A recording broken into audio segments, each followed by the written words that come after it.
Today, the adventure motorcycle marketplace is crowded with plenty of great options for cross-country and cross-terrain touring like the Harley-Davidson Pan America and a slew of other motorcycles. But rewind the clock over 30 years, and this entire genre of motorcycle almost didn't exist. Now, there were off-road dirt bikes and race bikes this time, sure, but there was no real motorcycle that was able to blend off-road excitement with robust streetability, until the Honda XRV650 Africa Twin hit the market in 1988 and changed everything.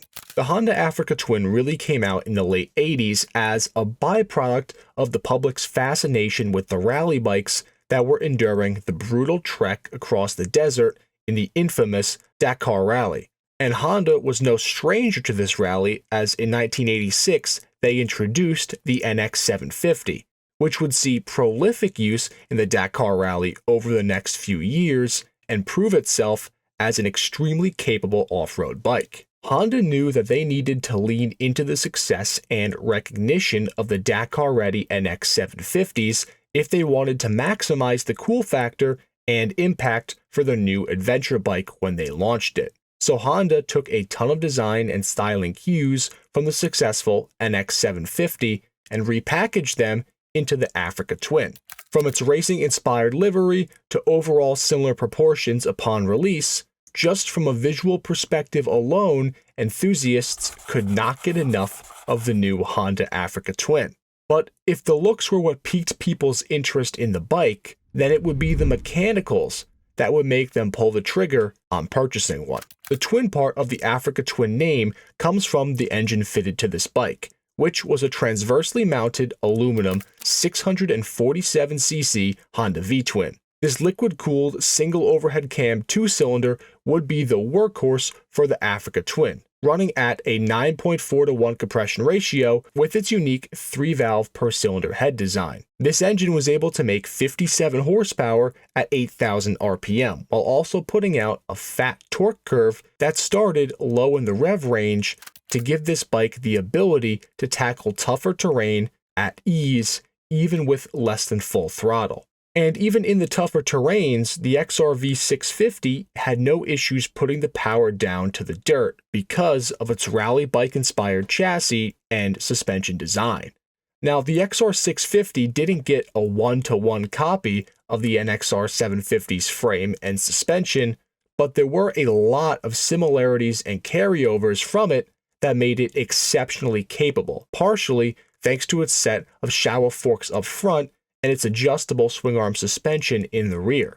The XR650 also featured a handful of other awesome motorsport-inspired carryovers from the rally bikes of the day, such as quick-release fasteners on the body and a mesh covering to protect the headlights from debris. With just over a 400-pound dry weight, the XRV650 wasn't heavy, nor was it super light for what it was. It was sort of a middleweight in that regard.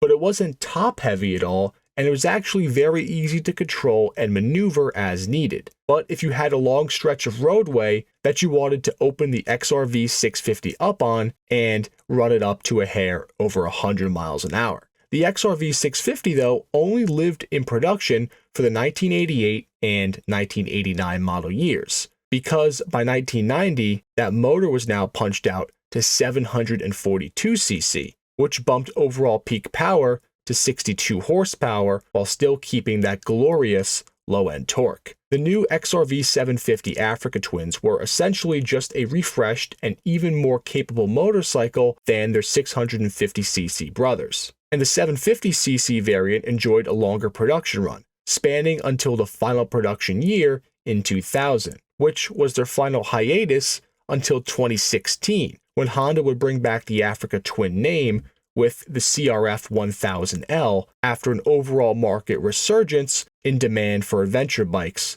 which brings the Africa Twin story full circle. The XRV 650 was essentially one of the first of its kind adventure bikes, if not the first true adventure bike ever. It set the world on fire when it first came out and would hold on to its grasp of the market for over a decade, then disappear as times changed, only to be revived again when the market was deemed suitable by Honda.